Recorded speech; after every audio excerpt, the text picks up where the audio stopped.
రాష్ట్రం ఒకే రాజధాని కానీ అభివృద్ధి వికేంద్రీకరణ జరగాలని చట్టం తీసుకొచ్చాం.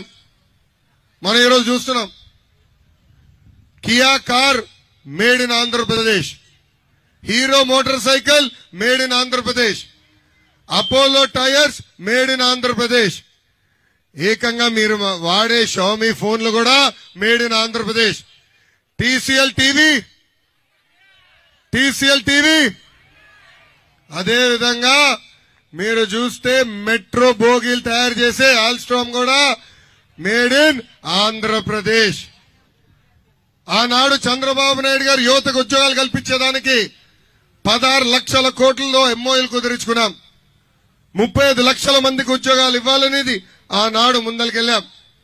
5 సంవత్సరాలు 6 లక్షల మంది నిరుద్యోగ యువకులకి ఉద్యోగాలు కల్పించింది తెలుగుదేశం ప్రభుత్వం. ఇది నేను చెప్తాం కాదు, మేకపాటి గౌతమ్ రెడ్డి గారు మన మధ్య లేరు.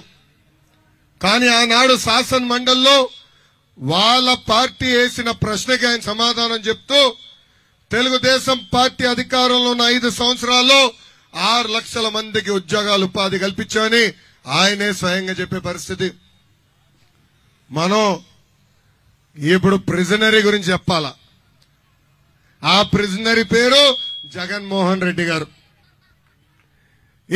ఈ జగన్మోహన్ రెడ్డి గారి పరిపాలనలో గంజాయి made in Andhra Pradesh, boom boom made in Andhra Pradesh, president medal made in Andhra Pradesh. ఏంటది 3 క్యాపిటల్స్ 9 గుర్రాలు మేడ్ ఇన్ ఆంధ్రప్రదేశ్.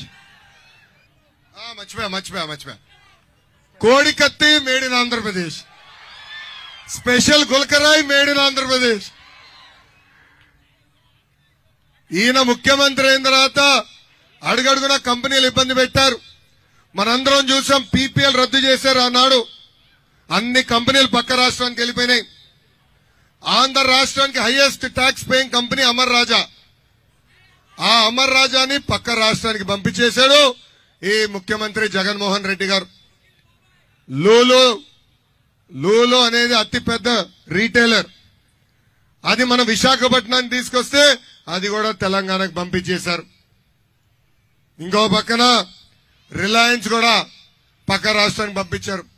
దశాబ్దాలుగా విశాఖపట్నంలో ఉన్న హెచ్ఎస్బీసీ కూడా తెలంగాణకు పంపించేశాడు మన ముఖ్యమంత్రి జగన్మోహన్ రెడ్డి గారు.